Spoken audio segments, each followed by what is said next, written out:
Salam sejahtera di dalam kasih Tuhan kita Yesus Kristus.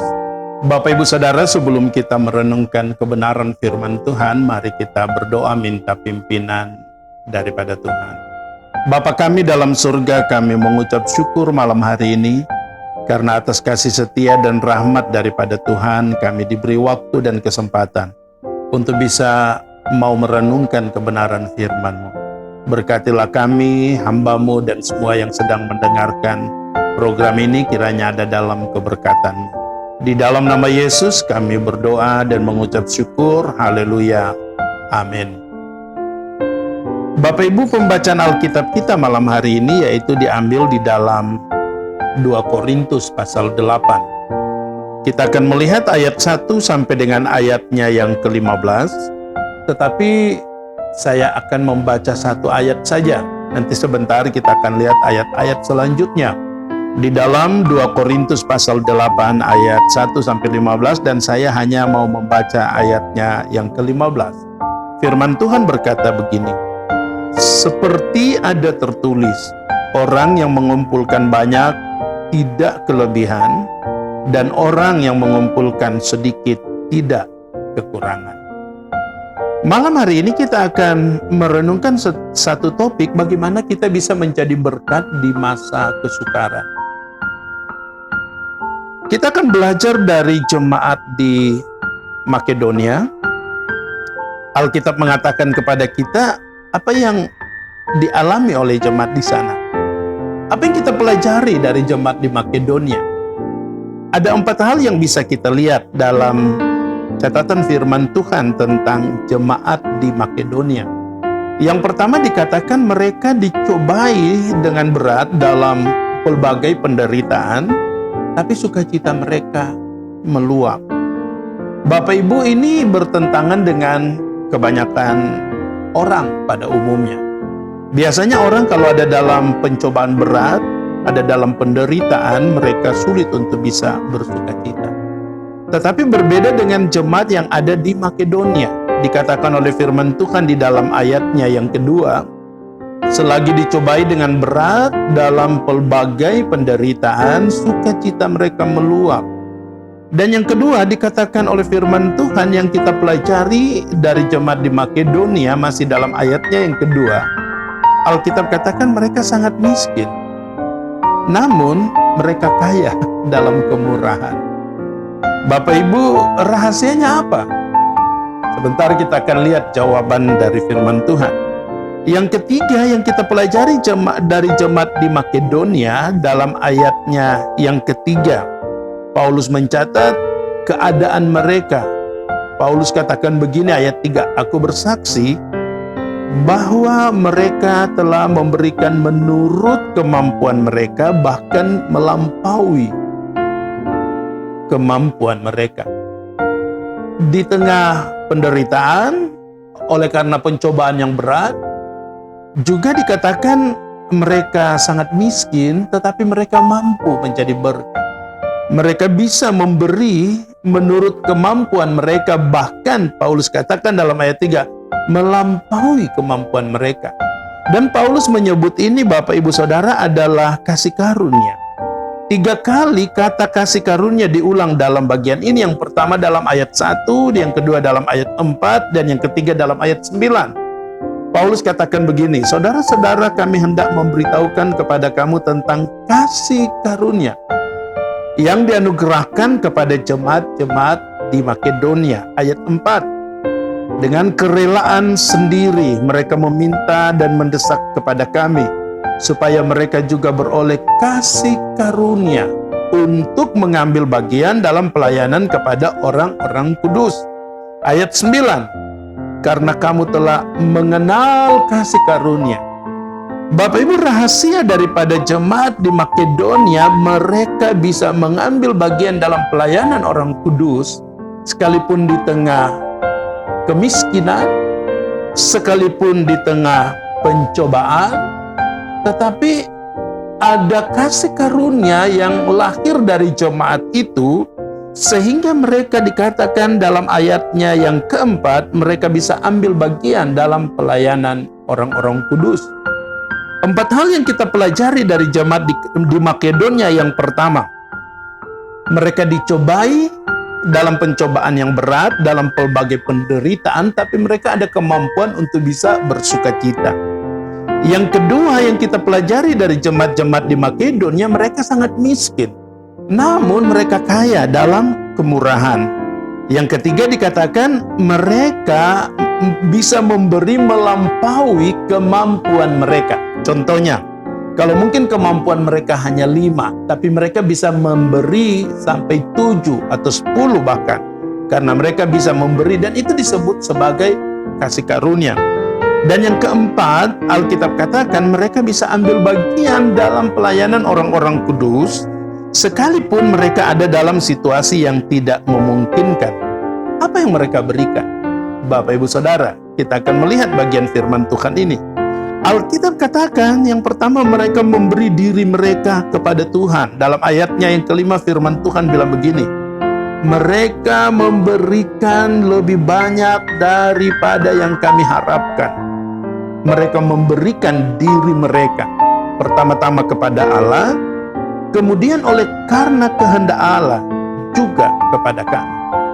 Yang diberikan oleh jemaat di Makedonia, Alkitab katakan Bapak Ibu Saudara, yang pertama yaitu memberi diri mereka kepada Tuhan, untuk tentunya dipakai oleh Tuhan, menyembah Dia, untuk mengagungkan dan memuliakan Tuhan.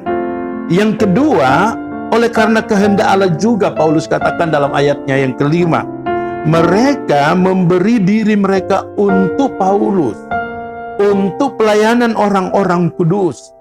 Artinya Bapak Ibu Saudara, mereka bisa memberi hidup mereka dipakai oleh Tuhan dalam sebuah tindakan nyata yang membantu atau menyokong pekerjaan pelayanan Tuhan. Luar biasa. Mengapa saya katakan luar biasa? Karena tidak seperti kebanyakan orang di masa kini, Bapak Ibu Saudara, yang kadangkala menjadikan tantangan, pergumulan hidup, atau bahkan menjadikan pencobaan atau masa kesulitan sebagai alasan untuk tidak bisa ambil bagian dalam pekerjaan pelayanan Tuhan. Kita akan melihat bagian kedua dari apa yang dikatakan oleh Paulus di sini. Bagaimana caranya mereka bisa memberi diri, memberi hidup mereka dalam pekerjaan pelayanan Tuhan? Yang pertama, mereka memberi dengan kerelaan, bukan dengan keterpaksaan, Bapak Ibu Saudara. Ayat 11 dan 12 bagian firman Tuhan berkata begini, maka sekarang selesaikan juga pelaksanaannya itu. Hendaklah pelaksanaannya sepadan dengan kerelaanmu, dan lakukanlah itu dengan apa yang ada padamu. Sebab jika kamu rela untuk memberi, maka pemberianmu itu akan diterima. Kalau pemberianmu itu berdasarkan apa yang ada padamu, bukan berdasarkan apa yang tidak ada padamu. Jadi kita melihat cara pertama mereka memberi dalam pekerjaan pelayanan Tuhan, yaitu mereka melakukannya dengan kerelaan, bukan dengan keterpaksaan. Hal ini Bapak Ibu Saudara bisa kita bandingkan dalam 2 Korintus pasal 9 ayatnya yang ke-7. Saya mau bacakan bagian firman Tuhan. 2 Korintus pasal 9 ayatnya yang ke-7. Firman Tuhan berkata begini, waktu Paulus bicara juga masih kepada jemaat di Korintus, ada hubungannya sebenarnya Bapak Ibu Saudara dengan apa yang kita bahas malam hari ini dalam 2 Korintus pasalnya yang ke-8.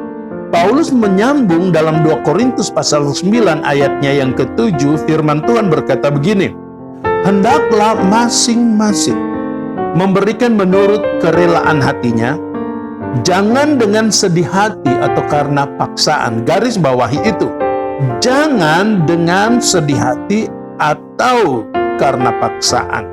Sebab Allah mengasihi orang yang memberi dengan sukacita. Bapak Ibu, jemaat yang ada di Makedonia, mereka bisa menjadi teladan bagi kita yang ada di masa sekarang, karena mereka melakukan pelayanan kasih seperti yang dikatakan di dalam 2 Korintus pasal 8, perikopnya di sana dipakai oleh Lembaga Alkitab Indonesia dengan judul pelayanan kasih. Mereka melakukan pelayanan kasih untuk Tuhan dan juga untuk Paulus, untuk rasul-rasul di masa itu. Mereka melakukannya dengan kerelaan, bukan dengan keterpaksaan. Itu cara pertama bagaimana kita bisa dipakai oleh Tuhan dalam pekerjaan pelayanan Tuhan, Bapak Ibu Saudara. Yaitu kita bisa melakukan pelayanan dengan kerelaan, bukan dengan keterpaksaan. Karena kalau kita melakukan pelayanan dengan keterpaksaan, maka itu tidak akan mendatangkan sukacita, tidak akan mendatangkan berkat dalam kehidupan kita. Yang akan terjadi dalam kehidupan kita pada waktu kita melakukan tugas pelayanan itu dengan keterpaksaan, itu akan menjadi beban. Kita akan terjebak kepada perasaan bersungut-sungut, mengeluh, karena kita melakukan tugas pelayanan itu sebagai sebuah beban, bukan dengan kerelaan. Maka yang kita pelajari, hal pertama dari jemaat-jemaat di Makedonia adalah mereka melakukan tugas pelayanan itu dengan kerelaan. Mari saya mau mendorong kepada Anda, Bapak Ibu Saudara, yang sedang mendengarkan khotbah ini atau renungan firman Tuhan ini. Lakukanlah segala sesuatu itu dengan kerelaan. Lebih baik Anda tidak melakukan sesuatu dalam pekerjaan pelayanan Tuhan kalau Anda melakukannya dengan keterpaksaan. Paulus katakan kepada jemaat di Korintus dalam 2 Korintus 9 ayatnya yang ke-7 tadi, saya mau baca sekali lagi. Sebab Allah bagian terakhir mengasihi orang yang memberi dengan sukacita. Kalau saya bicara tentang pemberian, Bapak Ibu Saudara, itu bukan hanya bicara tentang uang. Itu bukan hanya bicara tentang persembahan, itu bukan hanya bicara tentang persepuluhan. Tapi pada waktu kita bicara tentang pemberian, kita bisa memberi waktu kita, tenaga kita, talenta kita, karunia yang ada pada kita untuk dipakai oleh Tuhan dalam pekerjaan pelayanan. Memang Bapak Ibu Saudara tidak dapat dipungkiri di masa-masa yang sukar ini, semua orang sedang membutuhkan untuk kebutuhan hidupnya.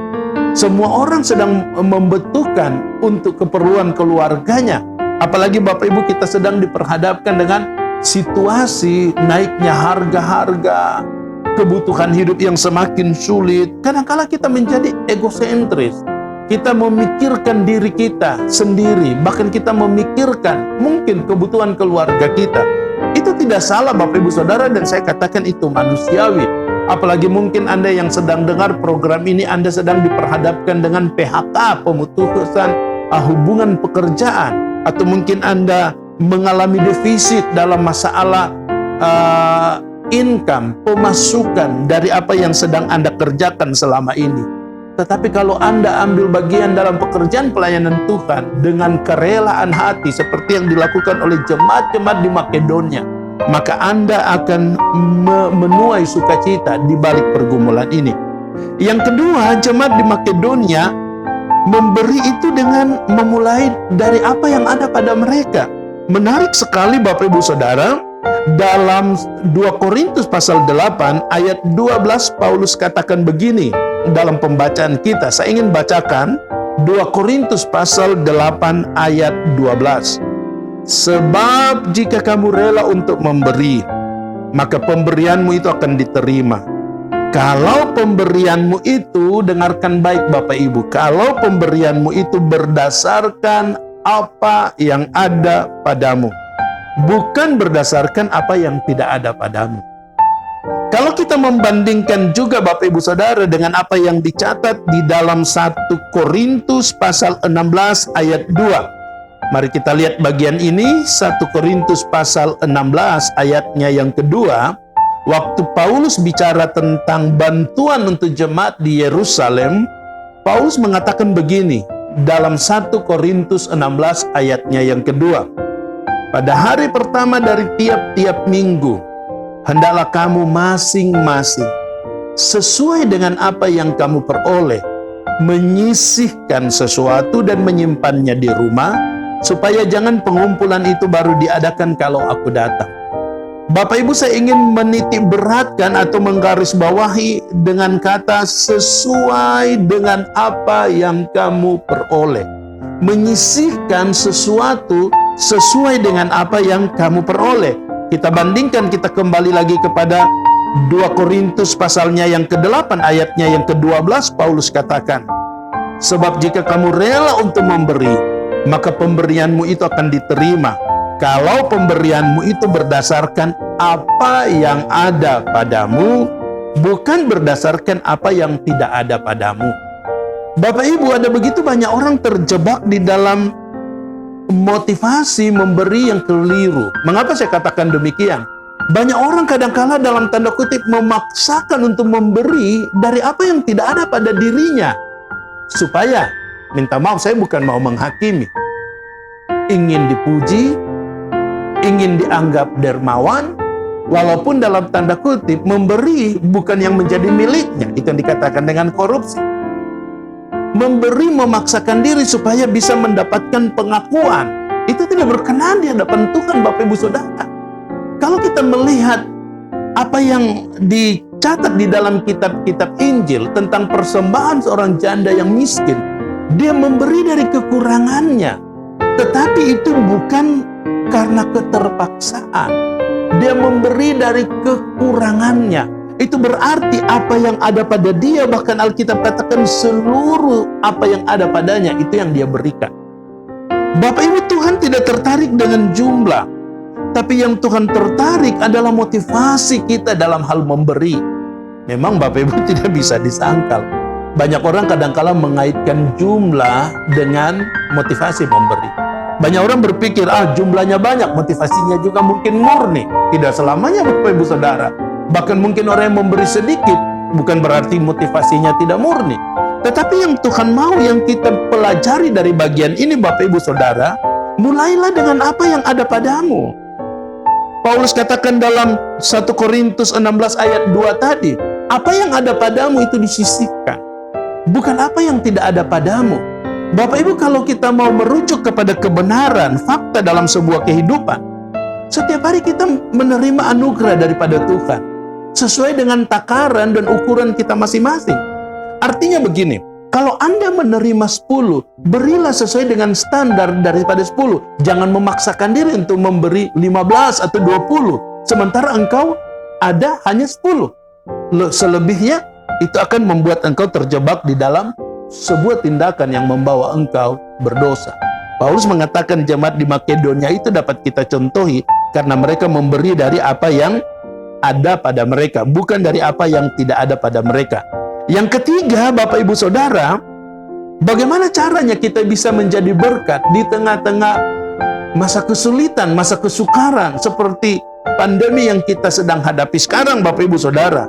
Paulus mau mengajarkan kepada kita dalam ayatnya yang ke-8 dari 2 Korintus pasal 8. Paulus bilang begini, aku mengatakan hal ini bukan sebagai perintah, melainkan dengan menunjukkan usaha orang-orang lain untuk membantu. Aku mau menguji keikhlasan kasihmu.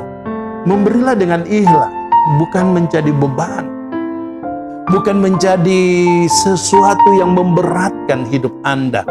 Kalau Anda memberi dengan ikhlas, Bapak Ibu Saudara, seperti yang dikatakan oleh Paulus kepada jemaat di Korintus tentang kehidupan jemaat-jemaat di Makedonia, maka Anda akan melihat kasih karunia Tuhan. Paulus katakan dalam ayat 9, karena kamu telah mengenal kasih karunia Tuhan kita Yesus Kristus, bahwa Ia yang oleh karena kamu menjadi miskin, sekalipun Ia kaya, supaya kamu menjadi kaya oleh karena kemiskinannya. Teladan daripada hal mengabdi, teladan daripada hal memberi adalah Yesus, yang telah mengosongkan dirinya. Dikatakan dalam ayat 9, dia rela menjadi miskin oleh karena kita, supaya kita jadi kaya. Sebenarnya dia kaya, Bapak Ibu Saudara. Dikatakan dalam ayat 9, yang oleh karena kamu menjadi miskin sekalipun ia kaya, supaya kamu menjadi kaya oleh karena kemiskinanmu. Bapak Ibu, kita melihat 3 hal ini. Bagaimana cara jemaat di Makedonia bisa menjadi berkat, yaitu pertama, mereka melakukan pelayanan pengabdian dengan kerelaan, bukan dengan keterpaksaan. Yang kedua, mereka memulai pelayanan pengabdian itu dengan apa yang ada pada mereka. Kalau mungkin yang ada padamu itu hanya sayur, mengabdilah dengan sayuran.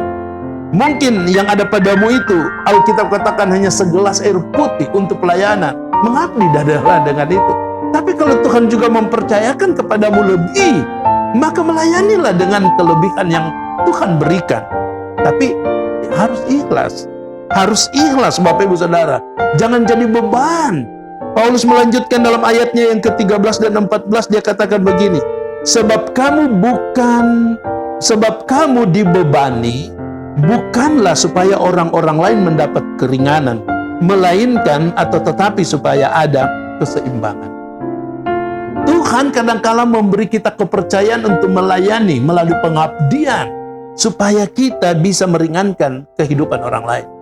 Bapak Ibu, saya suka sharing dengan banyak orang akhir-akhir ini, bagaimana menjalani kehidupan di tengah masa pandemi ini.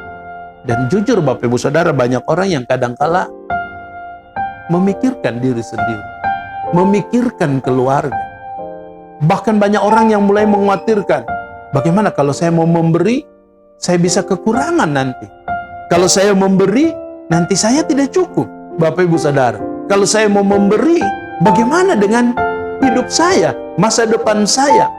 Bagian akhir daripada perenungan malam hari ini, saya mau mengajak kepada Bapak Ibu Saudara untuk melihat apa yang terjadi pada waktu kita mengabdi sesuai, atau pada waktu kita menabur menjadi berkat sesuai dengan standar yang diajarkan oleh firman Tuhan. Ingat, 3 hal yang dilakukan oleh jemaat di Makedonia.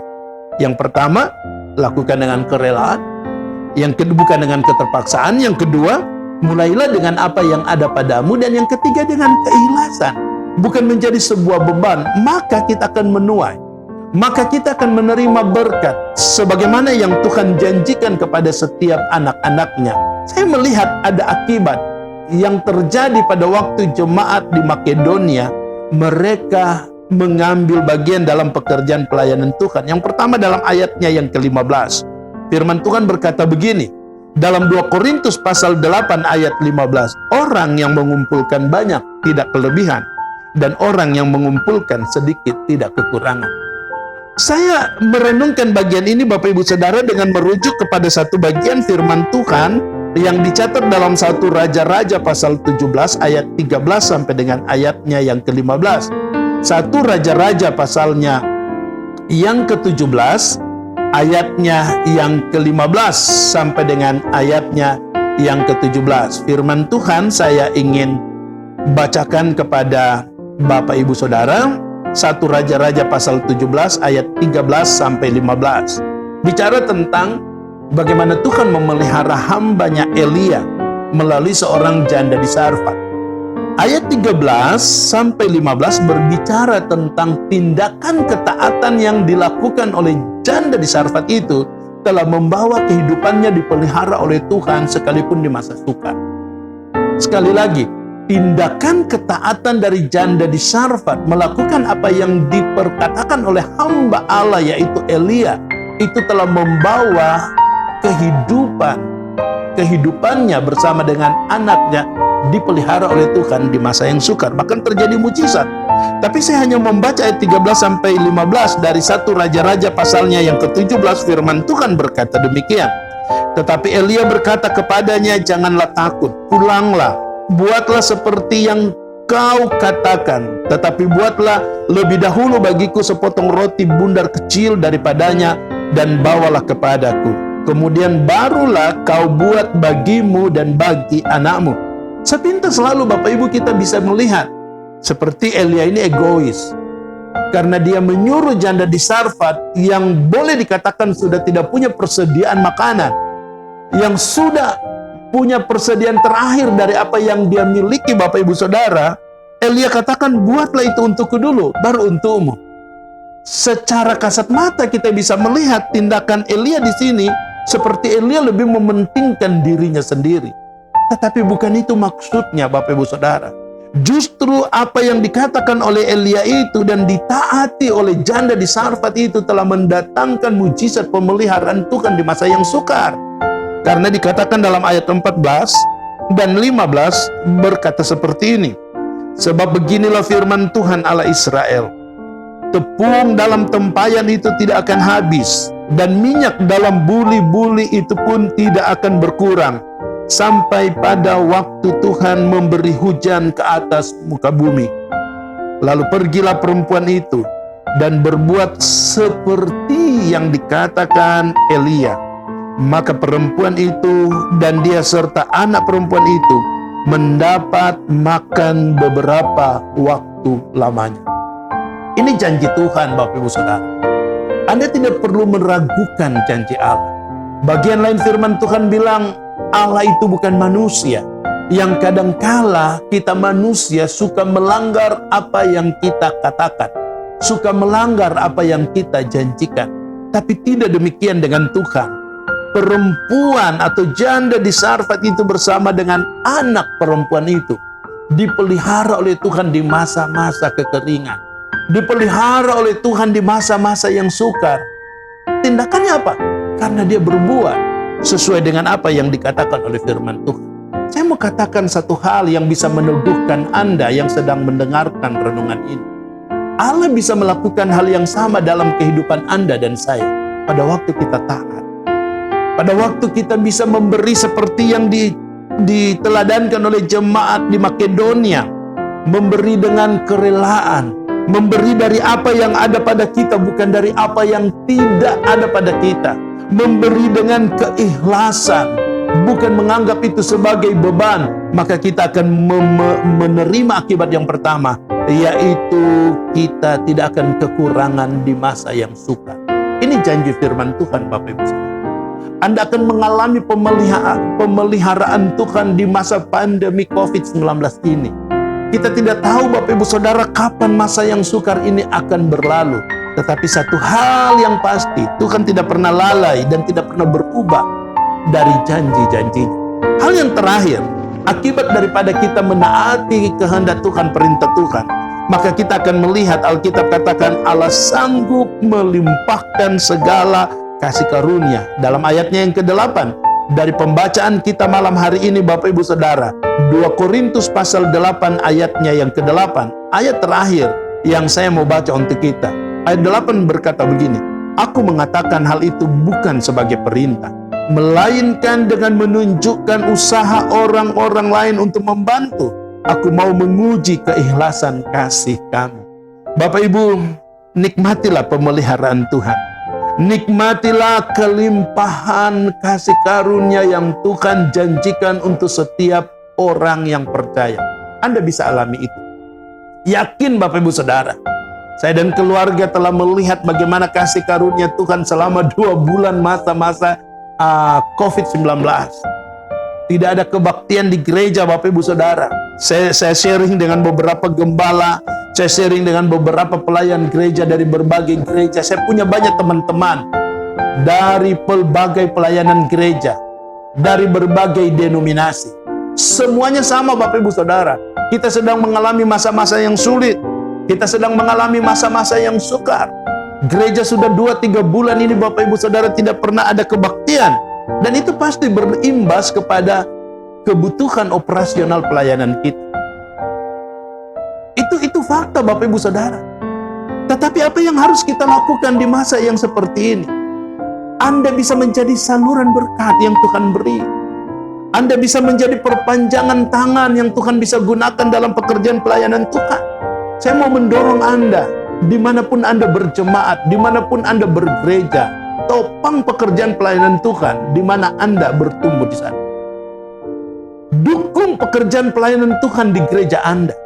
Apa yang ada pada Anda, ingat Alkitab katakan tentang jemaat di Makedonia, bukan apa yang tidak ada pada Anda, tapi apa yang ada pada Anda. Anda ambil bagian dalam pekerjaan pelayanan Tuhan. Anda bisa mendoakan pekerjaan pelayanan Tuhan. Anda mendukung kebutuhan pelayanan di mana Anda berjemaat. Anda mendukung kebutuhan hamba-hamba Allah yang hidup dari kasih karunia pelayanan, Bapak Ibu Saudara. Mari kita menjadi jemaat yang bertanggung jawab terhadap kepercayaan yang Tuhan beri. Anda tidak akan pernah kekurangan, Anda tidak akan pernah rugi kalau Anda menabur dengan cara yang benar dalam pekerjaan pelayanan Tuhan. Jangan lakukan itu dengan sungut-sungut. Jangan lakukan itu dengan keterpaksaan. Saya mau katakan satu hal yang terakhir. Lebih baik Anda tidak mendukung pekerjaan pelayanan Tuhan kalau Anda melakukannya dengan keterpaksaan. Lebih baik Anda jangan menabur dalam pekerjaan pelayanan Tuhan kalau Anda melakukannya dengan sungut-sungut. Tapi lakukanlah dengan sukacita. Lakukanlah dengan kerelaan. Lakukanlah dengan sungguh-sungguh. Bukan dengan keterpaksaan. Dan yang paling terakhir, lakukan dengan apa yang ada padamu, Bapak Ibu Saudara. Bukan dengan apa yang tidak ada padamu. Kiranya Tuhan memberkati firman-Nya dan memberkati kita semua di kesempatan malam hari ini. Dan Anda akan mengalami mujizat pemeliharaan yang daripada Tuhan. Mari kita berdoa. Terima kasih Tuhan untuk kebenaran firman. Biarlah kami terus memberi hidup kami untuk Tuhan. Memberi hidup kami untuk pelayanan. Memberi apa yang ada pada kami untuk digunakan dalam pekerjaan pelayanan Tuhan. Kami berdoa Tuhan supaya di masa yang sulit ini kami terus menjadi berkat. Dan kami menabur di tempat yang tepat. Maka kami akan menuai sesuai dengan kasih karunia. Meteraikan firman-Mu dalam hati dan kehidupan kami. Di dalam nama Tuhan Yesus kami berdoa dan bersyukur. Haleluya. Amin.